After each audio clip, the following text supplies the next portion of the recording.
My next guest is a former Navy SEAL, and he went to Ukraine a few weeks ago in a humanitarian role. He just got back recently. Kaj Larsen joins me now. So, Kaj, thanks for being here with us. I know you're still processing everything that you witnessed and experienced while you were over there in Ukraine, and we're going to talk about all of that. But first, I want to get your response to the idea that people say, look, American civilians should not be over there in Ukraine, part of this fight, given all the danger. What do you say to those people? To that, Pamela, I think I would say you don't want to be the good man who does nothing.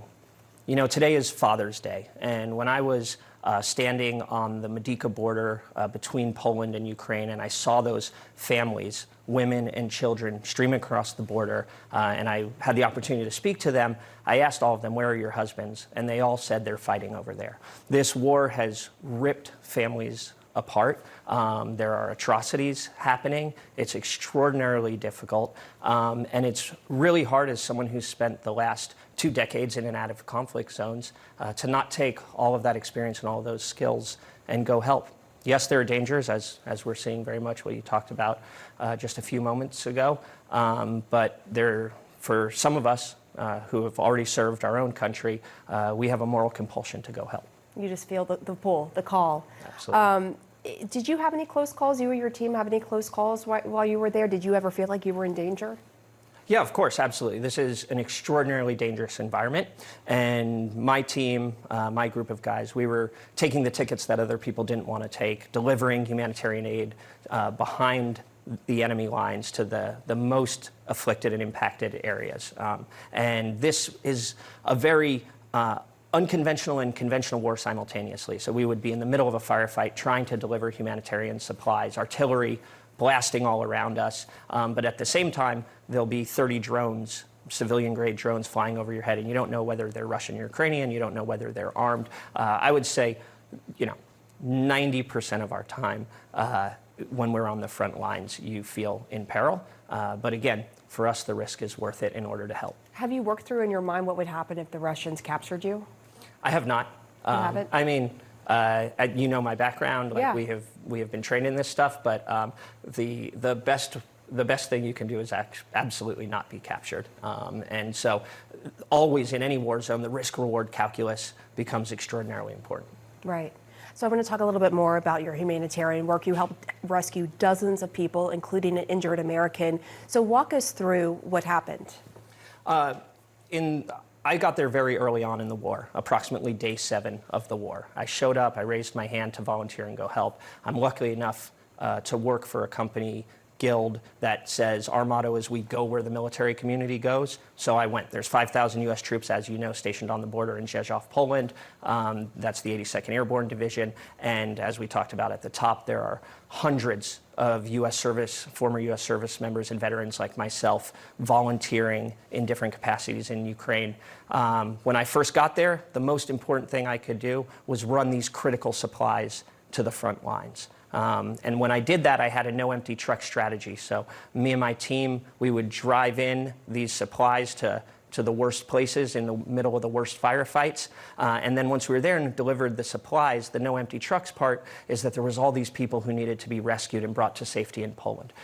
So together, along with our collection of people, we brought dozens, if not hundreds of people out. And I have to tell you, that is some of the most rewarding work I have ever done in my entire life, including my time in uniform. Really? Well, tell us a little bit more about that. I mean, you're rescuing these people. What are they saying to you? Tell us more about why it is so rewarding. Well, my Ukrainian is poor, admittedly, but you don't need to. But sometimes you don't need to understand the words. You don't need to speak the language. Exactly. Right? They were so desperate. Their homes are being shelled, right? And here we were showing up at their doorsteps saying, get in the car, get in the car. And they were piling in the car. And we would pack those vans and those trucks with as many refugees as we could. And then when you drive them safely across the border to Poland, you would just see this massive weight lifted off their shoulders, and they would cry and they'd sing Ukrainian songs. And it's all, as we said before, women and children, because the men are left behind to fight. Yeah. I'm curious, you were bringing in body armor, you're bringing all of this equipment into the Ukrainians.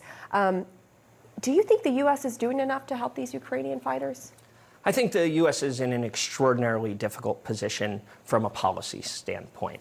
We have to be very, very careful, and the people who warn about the dangers of nuclear escalation, I do not think that is unwarranted, right? And we have to be very, very careful about getting into a kinetic conflict with the Russian army. That is not something that I think anybody wants. That's not something that the world wants.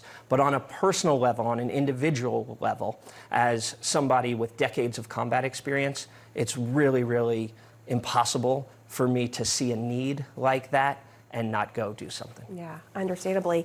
I want to talk about the impact here in the United States that we're seeing from the war in Ukraine. Look, inflation in particular, right? I mean, you have prices of things like oil, food rising because of what is happening over there. What did you see in that regard?